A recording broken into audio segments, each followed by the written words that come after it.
Hi everybody, this is just a continuation from my past videos all about my HSCT treatment for my multiple sclerosis. I've already talked in the past about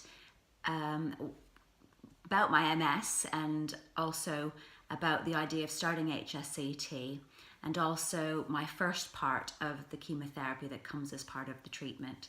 So I'll link those videos below in case you want to see those ones. But also I just thought I'd kind of have a quick catch up with you now about what's been happening since I last spoke to you. So I'd only just finished my chemotherapy and I was then back home for a few days. The chemotherapy was it was fine, but ultimately they forgot to give me anti-sickness medicine, so it was a bit of a horrible couple of days really, but I did recover from it, albeit feeling a little bit nauseous for a bit. But by the time I went back into the hospital on the 3rd of November, 3rd of November, to go have my growth hormone injections, I was feeling okay. So the growth hormone injections, part of HSCT, is to help stimulate your body into making more stem cells. And what they'll do is they then take out those extra stem cells, freeze them, and have them ready to then put back into your body once you've had yet another dose of chemo and you've kind of got no immune system. They then put your stem cells back in order to create a new immune system.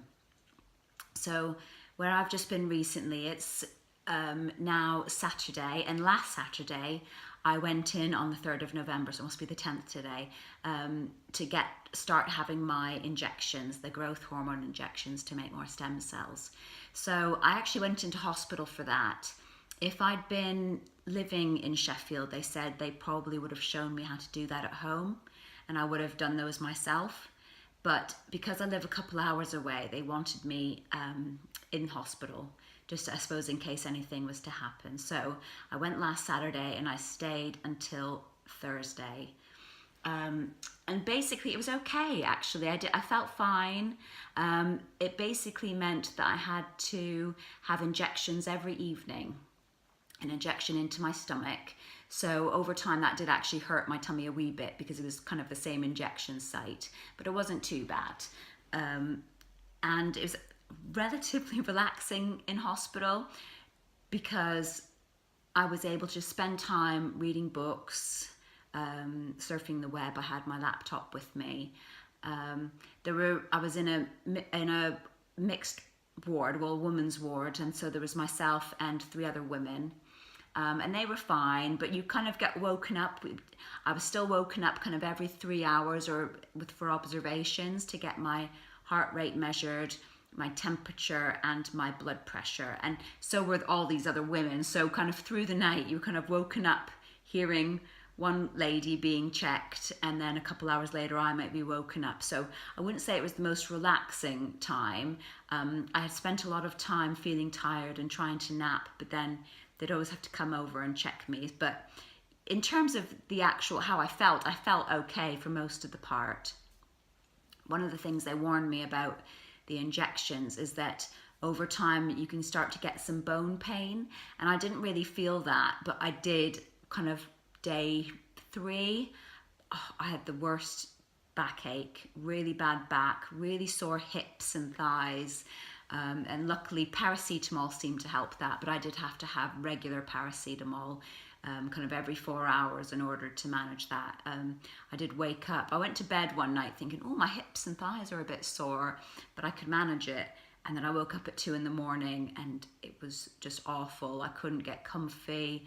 And in actual fact, the same thing happened again where they hadn't put paracetamol on my list of medicines that the nurses could give me. So I had to wait until they could get hold of a doctor to then just give me paracetamol, which was a bit frustrating because it's something I probably just could have brought myself and taken myself. So yeah, that was frustrating because I did have a couple hours there in lots and lots of pain. I sat up and I was listening to podcasts. The one good thing is that my sister is on, who's in Australia, was online at the time that I was saying, so she was kind of recommending me some really good podcasts, and I had a listen of those until I waited for the paracetamol to come. On the Wednesday, so I went on the Saturday, and then on the Wednesday, I had what's called the harvest. So that's when they take the excess stem cells out, and I can't remember what they do, but they look at the kind of how many stem cells or what your blood is showing. And they said it could go either way. It might be that they'll be able to get enough in one go, or they might have to have me come back for a second time. So on the Wednesday, I was hooked up. I had a drip in my right arm, drip in my left arm. My left arm had, not a drip, sorry, a cannula. So the left arm, all my blood came out. It went into this machine, which sounded a bit like a washing machine. And then it came back in via my right arm.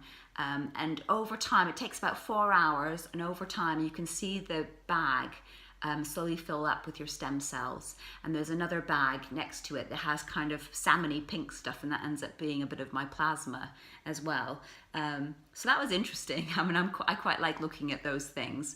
And luckily that evening, so they said, okay, you can go now. Had all the cannulas out, which was good. And they said, but we're not going to know for another couple of hours whether it's been successful or not. But I'm pleased to say we got there at about 7:30. The hematology nurse who's been in charge of my care came and spoke to me and said it had been successful. So that's really, really good. And because it was quite late, I just stayed an extra night in the hospital and then went back, came home the next day. So we're all done. They've got my stem cells, they've frozen it, and now we're just waiting for the next bit of the treatment. I think when they usually do it, they usually try and get you in 2 to 3 weeks after your harvest. But with it being the middle of November now, I think they're thinking January, February time, which has me in two minds. In the first place, it's going to be great because I can spend Christmas with my family. I feel generally okay. I'm trying to avoid really busy places where there might be lots of bugs hanging around. But I feel okay.